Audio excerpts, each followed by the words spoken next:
दोस्तों गजब हो गया। फोर्स को पीछे धकेलकर ज्ञानेश के दफ्तर में घुसे ज्ञानेश के ही अधिकारी। छोड़ा काम, जड़ा ऑफिस पर ताला, मगर मुंह छुपाए क्यों निकल गए ज्ञानेश कुमार। स्वागत है आप सभी का। आप देख रहे हैं द राजनीति का विशेष सेगमेंट खबर और विश्लेषण। मैं हूं जब्बार खान।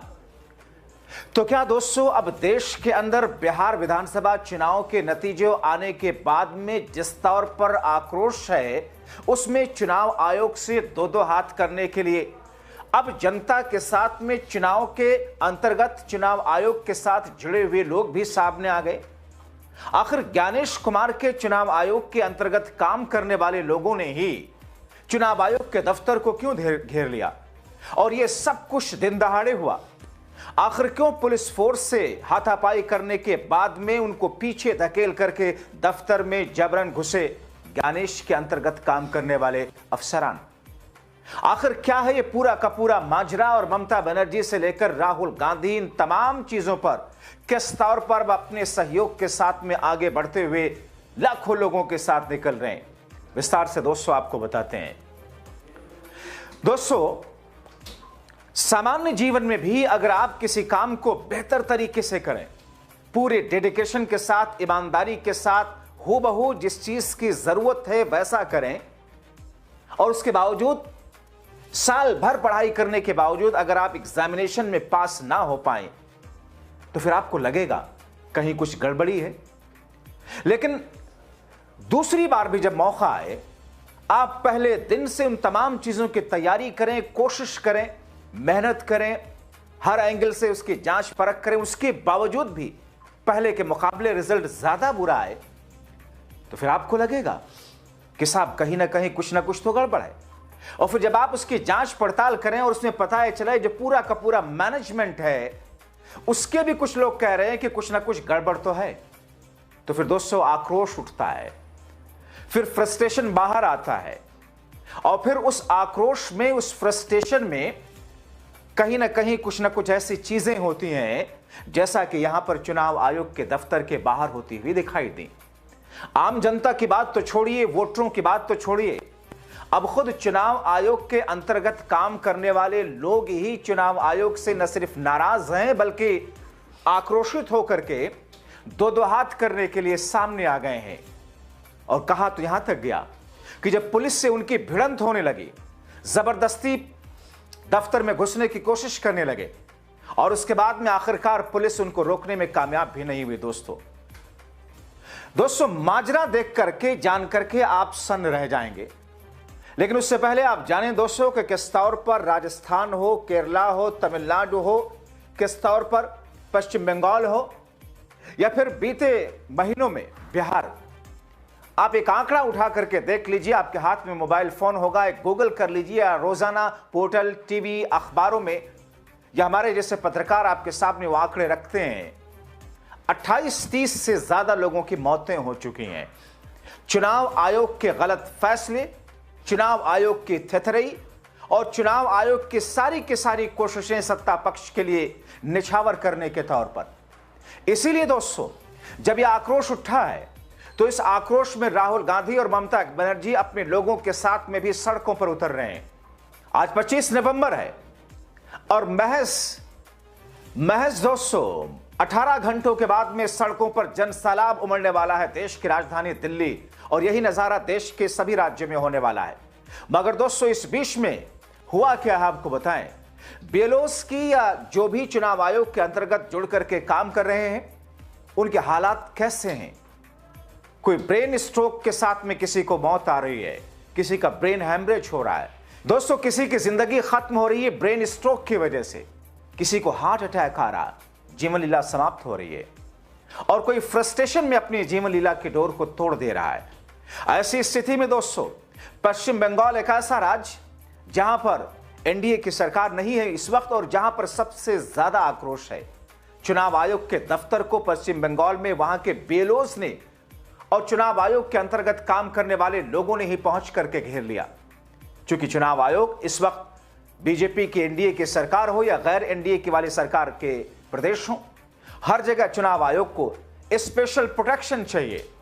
जैसे चुनाव आयोग सत्ता पक्ष के लिए एसआईआर, स्पेशल इंटेंसिव रिवीजन करा रहा है, वैसे ही खुद के लिए स्पेशल प्रोटेक्शन मांग रहा है, क्योंकि उसको पता है दोस्तों कि जब कुछ गलत होता है या गलत होता हुआ दिखता है या गलत होता हुआ लगता है तो फिर उसके खिलाफ में विद्रोह होता है, उसके खिलाफ में आक्रोश उठता है और उसके खिलाफ में फिर जो कुछ होगा उसमें सुरक्षा चाहिए। इसलिए चुनाव आयोग ने बड़े स्मार्ट तरीके से न सिर्फ राज्य के प्रशासन और पुलिस की सुरक्षा ली, बल्कि पश्चिम बंगाल जैसे राज्यों में पैरामिलिट्री फोर्सेस जो कि अमित शाह के गृह मंत्रालय के अंडर आती हैं, उनके प्रोटेक्शन की भी बात की है। तो जब चुनाव आयोग के दफ्तर पर बेलोस के साथ में बेलेस और दूसरे तमाम कार्यकर्ता पहुंचे तो शुरुआत में चुनाव आयोग के प्रोटेक्शन में लगे हुए पुलिस फोर्स ने उनको रोकने की कोशिश की, उनके ऊपर बल का प्रयोग किया। लेकिन दोस्तों, चूंकि लगातार मौतें हो रही हैं, लोग अपनों को खो रहे हैं, इसलिए गुस्सा शांत होने वाला नहीं था और इस गुस्से को शांत करने में पुलिस प्रोटेक्शन या फिर प्रशासन का प्रोटेक्शन नाकाम साबित हुआ।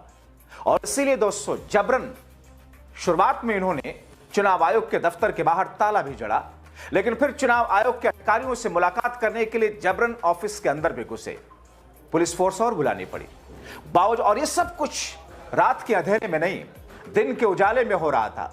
और ऐसी स्थिति में दोस्तों चाहते ना चाहते हुए ज्ञानेश के अधिकारियों ने लोगों को अंदर आने से रोक नहीं सके, लेकिन उसमें भी पुलिस फोर्स के साथ साथ में 13 लोग अंदर गए और अपनी समस्याएं बताई। ये कहा कि जिस तरीके का स्पेशल इंटेंसिव रिवीजन चल रहा है, जिस तरीके का काम चल रहा है, उसके लिए इतना कम समय जो डेडलाइन चुनाव आयोग ने तय किया है ये पर्याप्त नहीं है, इसको बढ़ाया जाए। ये कम से कम साल 1.5 साल का काम है। ऐसी स्थिति में उन्होंने अपनी बात तो उनके सामने रख दी और कहा कि हमारे लोगों की जिस तरीके की मौतें हुई हैं, क्या ज्ञानेश इन मौतों की जिम्मेदारी लेंगे? क्या चुनाव के उच्च अधिकारी इन मौतों की जिम्मेदारी लेंगे? ज्ञानेश के मातहत जो अधिकारी हैं, उनके मातहत जो और अधिकारी हैं, उनके मातहत जो अधिकारी हैं, वो किस तौर पर चुनाव आयोग से जुड़े हुए उसके अंतर्गत काम करने वाले कार्यकर्ताओं, लोगों को किस तौर पर सरकारी कर्मचारियों को धमकाते हैं, डराते हैं, उनकी नौकरी छीनने की बात करते हैं, क्योंकि उनके ऊपर चुनाव आयोग ने और सत्ता पक्ष जो बीजेपी एनडीए का है उन्होंने डंडा चला रखा है। जाहिर तौर पर उत्तर प्रदेश में आप देखिए योगी आदित्यनाथ का बयान कि हम डिटेंशन सेंटर बनवा रहे हैं, दूसरी तरफ अमित शाह का एक ऐसा बयान सोशल मीडिया पर तैर रहा, वायरल हो रहा, जिसमें कहा जा रहा है कि जिनके नाम नहीं है वोटर लिस्ट में उनको हम देश से बाहर कर देंगे। इन सब तैरती हुई सोशल मीडिया की खबरों और तथाकथित खबरों के बीच में लोगों का आक्रोशित होना, लोगों का नाराज होना स्वाभाविक बनता है। मगर भारतीय जनता पार्टी के थेथरई तो देख लीजिए, किस तौर पर चुनाव आयोग को ही सही ठहराते हुए इस प्रदर्शन पर सवाल उठाते हैं, बीएलओ को कटघरे में खड़ा कर रही है। बीजेपी बीएलओ और बीएलए को ही खड़ा कर रही है। गजब हाल है दोस्तों, ऐसा क्यों कर रही है बीजेपी? आपको बताऊंगा, मगर इससे पहले बीजेपी के एक बड़े नेता, छुटभइये नहीं, एक राष्ट्रीय प्रवक्ता, स्टेट लेवल या फिर समर्थक करने कोई समर्थक नेता नहीं, बड़े राष्ट्रीय प्रवक्ता क्या कह रहे हैं, सुधांशु त्रिवेदी जैसे विद्वान प्रवक्ता जिन्हें माना जाता है, जरा सुन लीजिए इनके थेथरई। कि वहां तृणमूल कांग्रेस के एक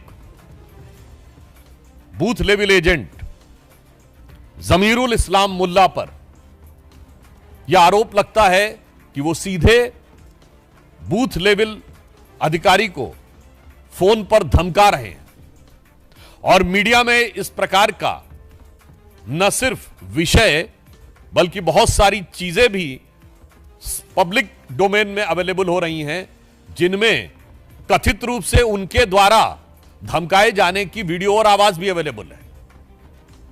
हम देश के सामने यह पूछना चाहते हैं कि यह परिस्थिति क्यों उत्पन्न हो रही है। यह परिस्थिति क्या इसलिए नहीं उत्पन्न हो रही है कि यदि केंद्र में स्वयं नेता प्रतिपक्ष सीधे इस चुनावी मतदाता सूची के संशोधन पर अनर्गल निराधार आरोप लगाएंगे और पश्चिम बंगाल की मुख्यमंत्री उसके ऊपर निराधार आरोप तो छोड़िए परोक्ष रूप से भड़काने वाले बयान देंगी। जाहिर तौर पर दोस्तों, आपने शब्दशः इनकी बातों को सुना। चुनाव आयोग को जवाब देने से पहले दरअसल यही गैंग सामने आ जाती है और तमाम चीजों को जिस अंदाज में आगे लेकर जाने की कोशिश करती है, ऐसा लगता है कि वाकई इस एसआईआर के पीछे सिर्फ जो दिखता है मकसद वही भर नहीं है, बल्कि इसके पीछे कुछ ऐसे बड़े मकसद सत्ता पक्ष मोदी और शाह के हैं जिस मकसद को वक्त आने पर आपको पता चलेगा। अभी उसका जस्टिफिकेशन किस तौर पर करके आपके सामने रखा गया, इस भ्रम में भी मत रहिए दोस्तों। और इसी बीच में तमाम तरह की मुश्किलों के बीच ममता बनर्जी ने एक बार फिर से ज्ञानेश कुमार को चिट्ठी लिखकर हालात से वाकिफ कराते हुए चुनौती दी कि ज्ञानेश जी, वक्त है, अभी भी इन चीजों पर ध्यान दिया जाए। लेकिन इन तमाम चीजों के बीच में ज्ञानेश या चुनाव आयोग लगता है कि उनकी प्रशासनिक तौर पर या राजनीतिक तौर पर मिलीभगत कथित तौर पर उनकी चमड़ी इतनी मोटी है कि किसी तरह का कोई फर्क नहीं पड़ता। जिंदगियां जाती हैं तो जाएं, लोगों की जीवन लीला समाप्त होती है तो होती रहे, कोई फर्क नहीं पड़ता। लेकिन दोस्तों, 26 नवंबर दिल्ली का रामलीला मैदान, देश की राजधानी, वो ऐतिहासिक मैदान जिसमें जयप्रकाश नारायण जैसे लोगों ने जब इकट्ठा होकर के 1975 में जब हुंकार भरी थी तो फिर सत्ता के परखच्चे उड़ गए थे और फिर मजबूरन सत्ता पक्ष को एक दमनकारी नीति इमरजेंसी के शक्ल में लाना पड़ा। लेकिन इसी देश की जनता ने 1977 के चुनाव में यह दर्शा दिया कि सत्ता को उखाड़ फेंकने का काम आम गरीब मजदूर खेतिहर किसान किस तौर पर करता है वो आपके सामने है। न सिर्फ उस वक्त की सत्ता की चूल्हे हिली पर खच्चे उड़े और प्रधानमंत्री अपना चुनाव हार गई। यह स्थिति सबने देखा है, इतिहास गवाह है। अब ऐसी स्थिति में दोस्तों आगे आने वाले दिनों में क्या कुछ होगा, लेकिन 26 नवंबर से जो हुंकार भरी जा रही है उसको लेकर सत्ता पक्ष तो डरा हुआ है। इसका इंपैक्ट क्या होगा देखिए अगले शो में।